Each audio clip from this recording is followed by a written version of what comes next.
काश्मीर याला भारताचं नंदनवन का म्हटलं जातं हे काही वेगळं सांगायला नको. स्वर्गाहून सुंदर काही शोधाल तर ते काश्मीरच, आणि म्हणूनच का की नजर लागावी असे हे ठिकाण.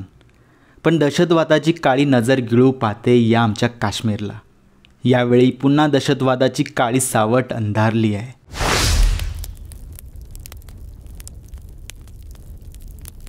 पहलगाम काश्मीरमधील एक असं पर्यटन स्थळ ज्याला मिनी स्वित्झर्लंड म्हणूनही ओळखलं जातं. मंगळवारी दुपारी 2:30च्या सुमारास पर्यटकांच्या गर्दीत ते 2 किंवा 3 सशस्त्र आतंकवादी येतात. पर्यटकांना धारेवर धरतात. त्यांना त्यांचं नाव विचारलं जातं. अर्थात त्यांना त्यांचा धर्म विचारला जातो. जे मुस्लिम नाव सांगतात त्यांना कलमा पडायला सांगितला जातो. ओळखपत्रे तपासली जातात आणि त्यानंतर टार्गेट करून हिंदूंना मारलं जातं. आणि इथे हे 25पेक्षा जास्त पर्यटक मारले जातात. त्यातले 6 तर फक्त महाराष्ट्रातले आहेत.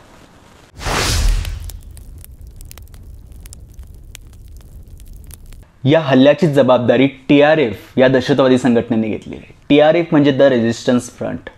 या संघटनेला लष्कर-ए-तैयबाचा पण सपोर्ट आहे.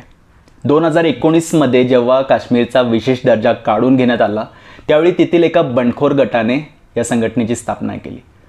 आधी त्यांचं म्हणणं होतं की आम्ही काश्मीरमधल्या पीडितांसाठी काम करतोय, पण हळूहळू एक दहशतवादी गट म्हणून ही संघटना उदयास आली. आधीपासूनच यांच्या टार्गेटवर हिंदू राहिलेले आहेत. आता जे 3 स्केच पुढे आलेले आहेत तेही सर्व मुसलमान आहेत. आणि असंही म्हटलं जातं, म्हणजे गुप्तचर सूत्रांकडून ही माहिती पुढे आलेली आहे की या आतंकवाद्यांना तेथील स्लीपर सेल्स म्हणजे तिथल्या काही स्थानिकांकडून मदत झालेली आहे.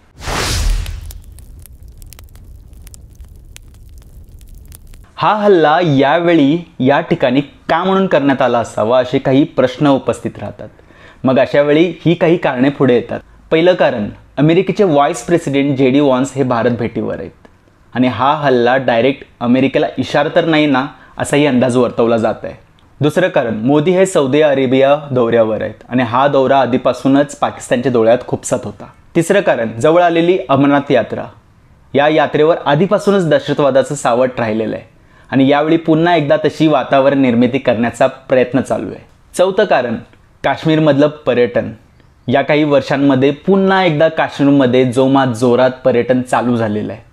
आणि पर्यटन एक असं प्रभावी माध्यम आहे जे देशाशी काश्मीरशी असलेली नाळ मजबूत करू शकते आणि शत्रूंना हेच नको आहे. आणि 5वं कारण, धार्मिक द्वेष. 2 धर्मांमध्ये दरी निर्माण करायची आणि आपला हेतू साध्य करायचा. शत्रूंना हाच नेम साधायचा आहे. आणि ही शक्यताही नाकारता येत नाही की आपल्यासोबत डिवाइड अँड रूलचा खेळ तर नाही ना खेळत.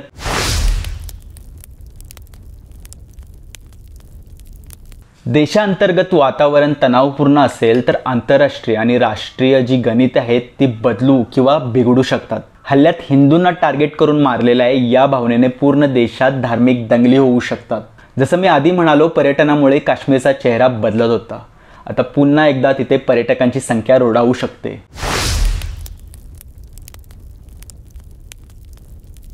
यात आता आमचा रोल काय हेच मांडण्यासाठी मी हा व्हिडिओ बनवत आहे. यापूर्वी आम्ही ट्रॅव्हलचे, ट्रेकचे आउटडोर व्हिडिओ तुमच्यापर्यंत घेऊन येत होतो. आज हा मी इनडोर व्हिडिओ शूट करतोय कारण त्याचं कारणही तसंच आहे. कारण यापूर्वी आम्ही पर्यटनाशी निगडीत व्हिडिओ बनवत होतो आणि हा जो हल्ला झाला आहे हा थेट पर्यटकांवर झालेला हल्ला आहे. त्यामुळे आम्हाला याबाबत बोलावं असं वाटलं. हा हल्ला झाल्यापासून मी पाहतोय की सोशल मीडियावर धार्मिक द्वेष वाढवणाऱ्या पोस्ट शेअर केल्या जात आहेत. मान्य आहे की आतंकवादी मुसलमान होते, त्यांनी हिंदूंना टार्गेट करून मारलंय, पण हा आळपूर्ण समुदायावर घेणं योग्य नाही. कारण अशाने काय होणार आहे की जो आतंकवाद्यांचा मनसुबा आहे तोच पूर्ण होणार आहे. कारण हे पूर्ण प्री प्लॅन आहे, प्लॅनिंग करून हे सगळं केलेलं आहे. आणि यात त्यांचा फायदा हाच आहे की हिंदू मुस्लिमांमध्ये हा वाद अजून विकोपाला जाईल. त्यामुळे नकळत जर तुम्ही असे करत असाल तर तुम्ही ती आतंकवाद्यांना केलेली मदत ठरेल.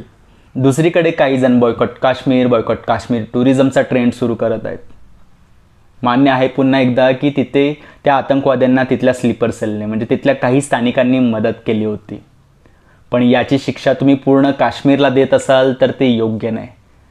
काश्मीरमधली बहुतांश लोकसंख्या ही मुसलमान आहे आणि तिथली उपजीविका ही पर्यटनावर चालते.